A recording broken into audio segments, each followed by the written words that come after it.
Africa में किसी जगह एक बहुत गरीब आदमी रहता था जिसका नाम अनांसी था। उसके घर के पास एक बहुत अमीर आदमी रहता था जिसका नाम कुछनही था। एक दिन अनांसी और कुछनही ने यह तय किया कि वे पास के शहर में जाकर अपने लिए पत्नियां लेकर आएंगे। कुछनही तो बहुत पैसे वाला था, इसलिए उसने यात्रा पर जाने से पहले मलमल का शानदार कुर्ता पहना। बेचारे गरीब अनांसी के पास पहनने के लिए सिर्फ एक फटी हुई सूती शर्ट ही थी।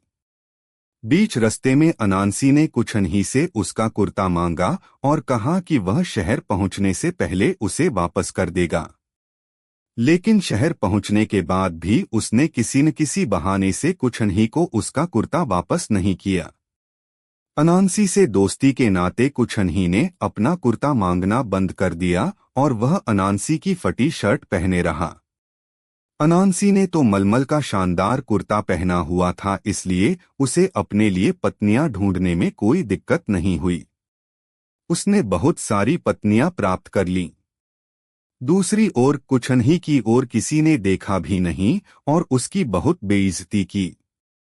एक बूढ़ी गरीब औरत को कुछनही पर दया आ गई और उसने उसे अपनी बेटी दे दी।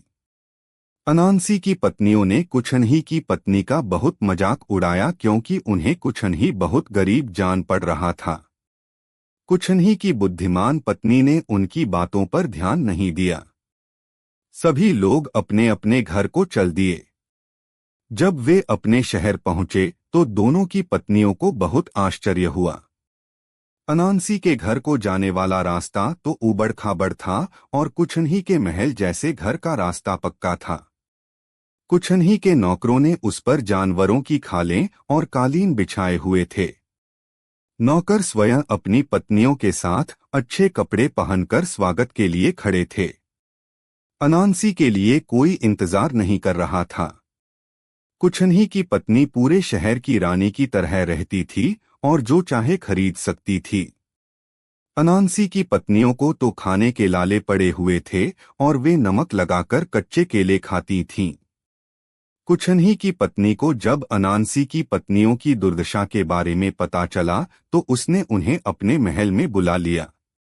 अनांसी की पत्नियां कुछनही के महल में पहुंचकर इतनी खुश हुईं कि उन्होंने अनांसी की झोपड़ी में वापस जाने को मना कर दिया। अनांसी को बहुत गुस्सा आया। उसने कुछनही को जान से मारने का फैसला कर लिया। उसने अपने कुछ चूहे दोस्तों को पटाकर उन्हें कुछनही के महल के दरवाजे तक सुरंग खोदने पर राजी कर लिया। जब सुरंग पूरी बन गई तब उसने सुरंग के भीतर चाकू और कांच की बोतलों के टुकड़े बिछा दिए। फिर उसने कुछनही के महल के दरवाजे के सामने बहुत सारा साबुन मल दिया, जिससे रास्ता फिसलन भरा हो गया। रात को जब उसे लगा कि कुछनही आराम से सो गया है, तब उसने कुछनही को बाहर आकर कुछ बात करने एक लिए आवाज लगाई। कुछनही की पत्नी ने उसे इतनी रात को बाहर जाने के लिए मना कर दिया।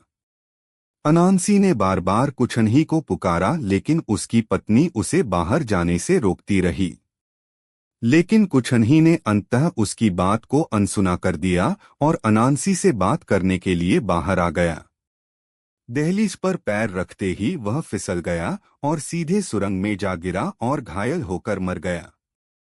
कुछनही की पत्नी को अपने पति के मरने का बड़ा शोक हुआ। उसने बहुत सारे साबूदाने की लपसी बनाई और शहर भर में बच्चों को बांटी ताकि वे उसके पति के लिए रोए।